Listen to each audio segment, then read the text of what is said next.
নমস্কার, হাই নিউজে সকলকে স্বাগত জানাই। সঙ্গে রয়েছে আমি ঋতু। শুরু করছি নিউজ টুডে। আর শুরুতে দেখে নেব আজকের হেডলাইন্স।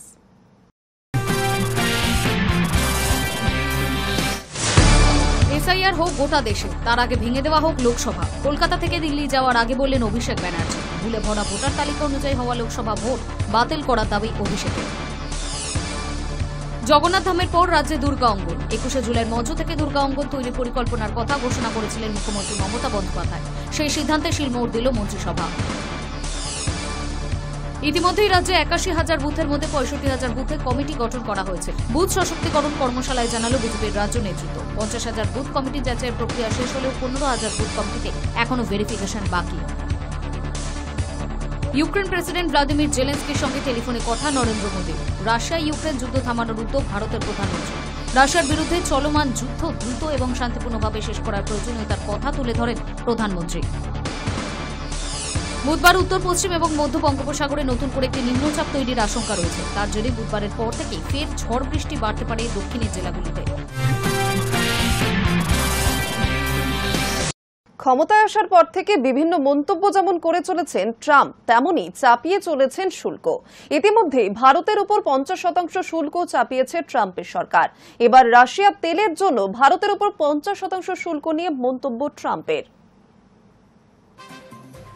মার্কিন প্রেসিডেন্ট ডোনাল্ড ট্রাম্প দাবি করলেন, রুশ তেল আমদানির জন্য ভারতের উপর আমেরিকা ধার্য করা 50% শুল্ক মস্কোর অর্থনীতিতে বড় ধাক্কা দিয়েছে। তার মতে রাশিয়ার অর্থনীতি ইতিমধ্যেই চাপে রয়েছে, আর এই শুল্ক পরিস্থিতিকে আরও কঠিন করে তুলেছে। হোয়াইট হাউস থেকে সাংবাদিকদের মুখোমুখি হয়ে ট্রাম্প জানিয়েছেন, রাশিয়াকে এখন নিজের দেশ করার কাজে মন দিতে হবে। এত বড় দেশ, বিপুল সম্ভাবনা, কিন্তু তারা ভালো করছে না। তাদের অর্থনীতি এখন একেবারেই ভালো অবস্থায় নেই। আমাদের এই পদক্ষেপে তা আরও বিপর্যস্ত হয়েছে। ট্রাম্পের ইঙ্গিত, রাশিয়ার অন্যতম বড় তেল ক্রেতা ভারতকে শর্ত দিয়ে বলা হয়েছে, রুশ তেল কিনলে 50% শুল্ক দিতে হবে। এটাই ছিল মস্কোর জন্য বড় আঘাত। কয়েকদিন আগেই ট্রাম্প দিল্লি ও মস্কোর অর্থনীতিকে মৃতপ্রায় বলে কটাক্ষ করেছিলেন। মার্কিন প্রশাসন ভারতের উপর 25% প্রতিশোধমূলক শুল্ক চাপিয়েছে, সঙ্গে রুশ তেল আমদানিতে আরও 25% বাড়তি কর। ফলে মোট শুল্কের হার দাঁড়িয়েছে 50%। ট্রাম্পের দাবি, তার শুল্ক নীতি শুধু আমেরিকার রাজস্ব আয় বাড়ায়নি, বরং 5টি বড় সংঘাত মিটিয়েছে। উদাহরণ হিসেবে তিনি উল্লেখ করেছেন ভারত, পাকিস্তান, আজারবাইজান, আর্মেনিয়ার মতো দীর্ঘস্থায়ী বিরোধ।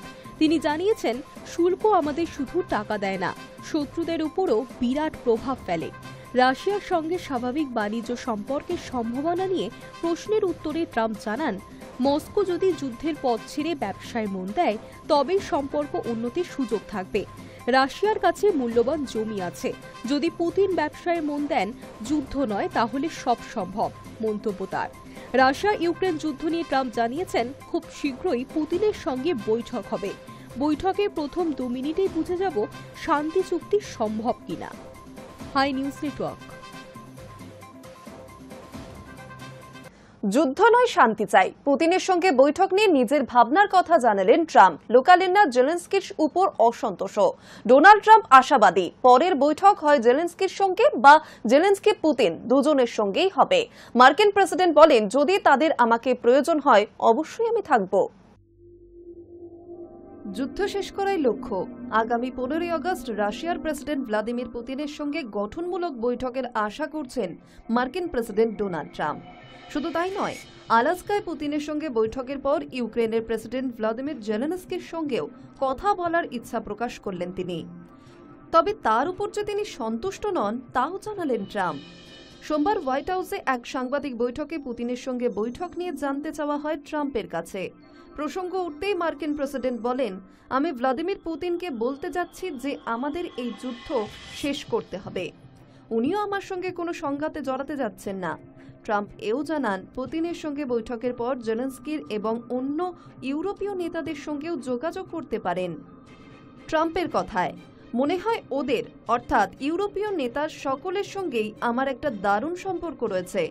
আমি জেলেনস্কির সঙ্গেও কথা বলবো। ট্রাম্প আশাবাদী, পরের বৈঠক হয় জেলেনস্কির সঙ্গে বা জেলেনস্কি পুতিন দুজনের সঙ্গেই হবে। মার্কিন প্রেসিডেন্ট বলেন, যদি তাদের আমাকে প্রয়োজন হয়, অবশ্যই আমি থাকব। তারপরেই ট্রাম্প বলেন, আমি জেলেনস্কির সঙ্গে সব বিষয় মানিয়ে নিই, কিন্তু তিনি যা করেছেন তার সঙ্গে আমি কখনোই একমত নই। উল্লেখ্য, শুক্রবার ট্রাম্প জানিয়েছিলেন রাশিয়া এবং ইউক্রেনের শান্তি চুক্তিতে অন্তর্ভুক্ত হতে পারে জমি ছাড়ার প্রসঙ্গটি। সেক্ষেত্রে রাশিয়াকে কিছু এলাকা ছেড়ে দেবে ইউক্রেন, কিন্তু মার্কিন প্রেসিডেন্টের সঙ্গে সহমত পোষণ করেননি জেলেনস্কি। শনিবার জেলেনস্কি স্পষ্ট করে দেন, এই প্রস্তাবে সায় নেই তার। ইউক্রেন প্রেসিডেন্ট বলেন, আমাদের বিরুদ্ধে কোনো সিদ্ধান্ত নেওয়া হলে কিংবা ইউক্রেনকে ছাড়াই কোনো সিদ্ধান্ত নেওয়া হলে তা শান্তি প্রক্রিয়াকে বিঘ্নিত করবে। জেলেনস্কির এই কথায় অসন্তুষ্ট ট্রাম্প। তিনি এই প্রসঙ্গে জেলেনস্কির উদ্দেশ্যে বলেন, যুদ্ধে কি সবাইকে হত্যা করার অনুমোদন রয়েছে, কিন্তু জমি বিনিময়ের জন্য তার অনুমোদনের প্রয়োজন? ট্রাম্প স্পষ্ট করেছেন যে তিনি যুদ্ধবিরতি চান, তবে রাশিয়ার সঙ্গে শান্তি চুক্তিটি গ্রহণ বা প্রত্যাখ্যান করা পুরোটাই নির্ভর করবে ইউক্রেনের উপর। মার্কিন প্রেসিডেন্ট আরও স্পষ্ট করে দেন যে আলাস্কায় পুতিনের সঙ্গে তিনি কোনো চুক্তি করতে যাচ্ছেন না। তার কথায়, চুক্তি করা আমার উপর নির্ভর করে না, তবে আমি মনে করি উভয়েরই উচিত একটি শান্তি চুক্তি করা। High News network. 2024 সালে সবচেয়ে বেশি খুন আমেরিকার রাজধানী শহরেই, জানালো হোয়াইট হাউস। দিল্লি এবং ইসলামাবাদ কত নম্বরে? 2024 সালে বিশ্বের মধ্যে সবচেয়ে বেশি খুন হয়েছে আমেরিকার রাজধানী শহর ওয়াশিংটন ডিসিতে, রিপোর্ট দিয়ে জানালো হোয়াইট হাউস। মার্কিন প্রশাসনের দেওয়া তালিকায় রয়েছে দিল্লি এবং ইসলামাবাদের উল্লেখ। 2024 সালে বিশ্বের মধ্যে সবচেয়ে বেশি খুন হয়েছে আমেরিকার রাজধানী শহর ওয়াশিংটন ডিসিতে, রিপোর্ট দিয়ে জানালো হোয়াইট হাউস। মার্কিন প্রশাসনের দেওয়া তালিকায় রয়েছে দিল্লি এবং ইসলামাবাদের উল্লেখ। সংবাদ সংস্থা পিটিআই এর প্রতিবেদন অনুযায়ী হোয়াইট হাউস জানিয়েছে, কলম্বিয়ার বোগোটা, মেক্সিকোর মেক্সিকো সিটিকেও ছাপিয়ে গিয়েছে ওয়াশিংটন ডিসি।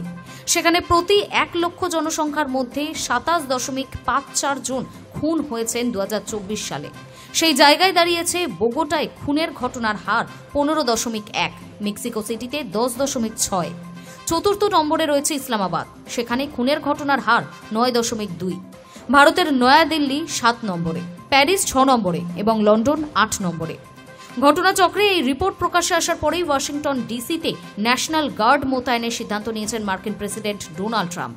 সমাজ মাধ্যমে তিনি লিখেছেন, আজই রাজধানীকে সন্ত্রাসমুক্ত করা হবে, সাধারণ মানুষকে নৃশংসভাবে খুনের দিন শেষ। Hi News Network. চীনকে এআই চিপ বিক্রির ছাড়পত্র দিতে মূল্য নেবে ট্রাম্প সরকার। গত শুক্রবার থেকে এনভিডিয়া চীনে H20 চিপ পাঠানোর জন্য ছাড়পত্র দিতে শুরু করেছে আমেরিকার সরকার। ওয়াকিবহল সূত্রের দাবি, গত সপ্তাহের শেষের দিকে AMD-কে চিপ রফতানির জন্য ছাড়পত্র দেওয়া শুরু হয়েছে।